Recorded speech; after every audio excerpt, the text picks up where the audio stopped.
Let me take you back to a moment in NBA history when a rookie walked into a room and changed the game forever.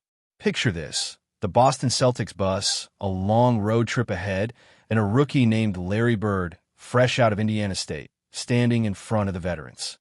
The veterans, these hardened, battle-tested players who had seen it all. But Larry, with his confidence, his boldness, his sheer will, was different. He stood up in front of them all and said, "I want you guys to know I'm never going to get you any water, and I'm never going to carry one bag. Ever." The room went quiet. You could feel the weight of the words hanging in the air. But Larry Bird wasn't trying to make enemies. No, he wasn't trying to start a fight either. He was just setting the tone. He was establishing something, his place. And from that moment on, he never carried a bag. Not once. But it wasn't just about not carrying bags. Larry Bird was about to show the world that he was destined for greatness. He was about to become the alpha male of the NBA. It wasn't about being the loudest, the most flashy, or even the most charismatic. No, Larry Bird proved you didn't need all that. All you needed was heart, determination, and the courage to stand up and claim your place. Now, let me tell you something else. That rookie, the one who dared to stand up to veterans on that bus, wasn't the only one who learned something that year. There was a player named Pete Maravich, a Hall of Famer in his own right, with nearly every major NCAA scoring record to his name. The kind of guy who could light up a scoreboard just by stepping on the floor. And yet, when he came face to face with Larry Bird in his rookie year, it wasn't just a confrontation, it was an education.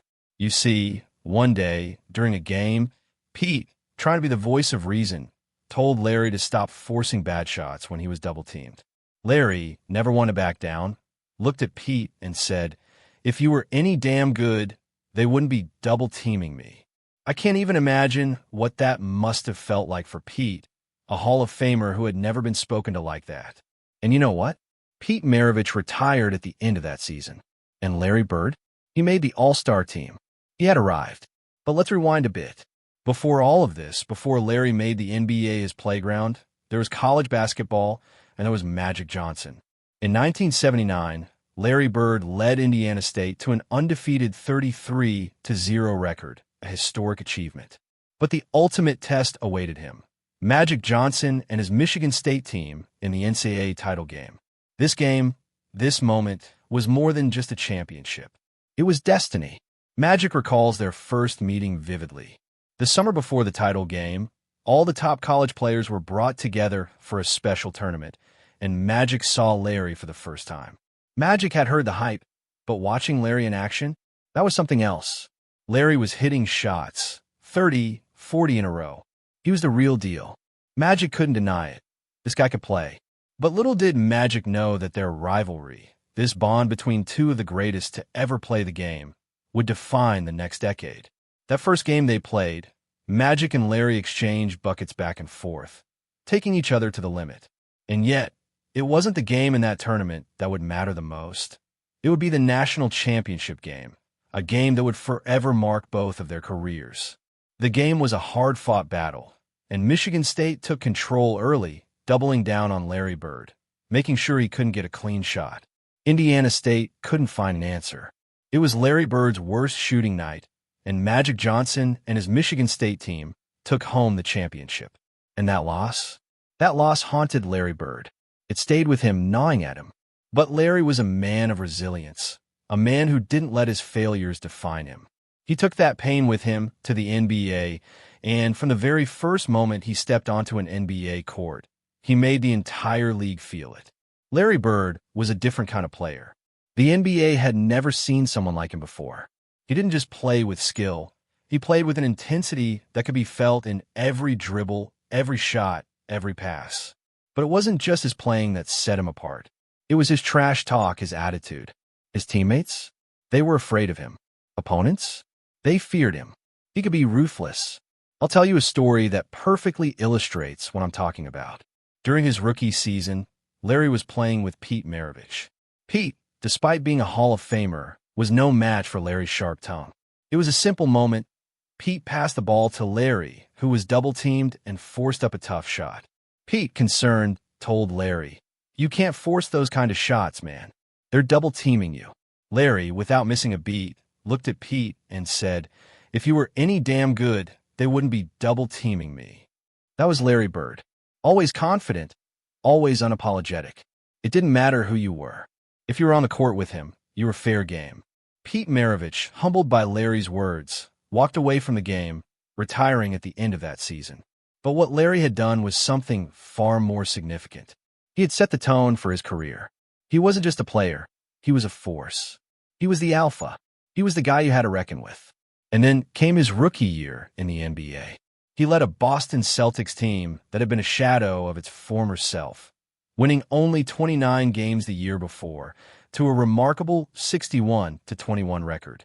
That's a 32-game turnaround, the greatest single-season turnaround in NBA history. And keep in mind, he did all of this with no Robert Parrish, no Kevin McHale, no Dennis Johnson, none of the star power that would later become part of the Celtics dynasty. It was just Larry. Larry Bird was doing it all on his own. But what really made Larry Bird stand out wasn't just his stats or his wins. It was his presence. It was the way he carried himself, the way he made his teammates better, the way he would hit clutch shots in moments that mattered most. He wasn't just playing basketball. He was rewriting the story of what it meant to be an NBA legend. There's a moment in Larry's rookie year, a moment that solidified his place in NBA history. During the All-Star game that year, Larry Bird, in overtime, took over the game. He hit back-to-back corner shots to take the lead, and those shots became the stuff of legend. In that moment, the NBA knew they had witnessed something special. Larry Bird was a force of nature, and it didn't stop there. By the end of that year, Larry Bird had finished fourth in MVP voting. He had won Rookie of the Year, and all the while, he had Magic Johnson right there, watching. Magic, who had dominated the college scene, had now found a rival. Not just any rival, but the perfect one. The one who would push him to be better, just as Larry pushed himself. Their rivalry became the stuff of legends. Celtics versus Lakers. Boston versus Hollywood. It was as though the script had been written by the basketball gods themselves. Larry and Magic, two different personalities, two different styles, but one common goal, to be the best. And for a while, Larry Bird was the best. But here's the twist. Even though Larry Bird became the first rookie in NBA history to be named Finals MVP, even though he went from the college championship to the NBA Finals championship in the same year, Magic Johnson still didn't let him get too far ahead. Magic was always right there, just a step behind, pushing himself to match Larry's greatness.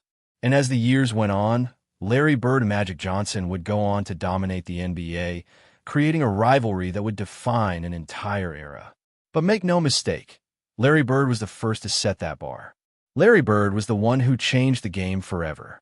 Now, put some respect on Larry Bird's name, because from that very first road trip with the Boston Celtics, when he told those veterans, "I'm not carrying your bags," Larry Bird had already made it clear. He wasn't just another rookie. He was going to be a legend.